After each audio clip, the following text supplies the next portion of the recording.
Rockford's historic Midway Theater was home to decades of entertainment and memories before it closed around 2006. Right now, there are no definite plans for a revitalization, but as 23 News reporter Anthony Ferretti tells us, some residents are optimistic for a revival.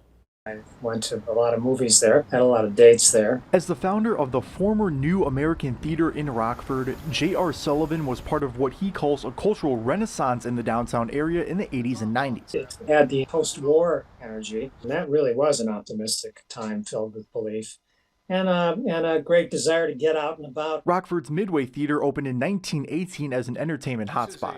Since the theater closed around 2006, it's had a change in ownership and suffered a roof collapse in 2012. It just needs faith. It needs also the critical mass of enough people, and some money. But it needs people to get to work and not to wait around for someone else to do it. But it's not that easy. The property has 17 different code violations as of 2018.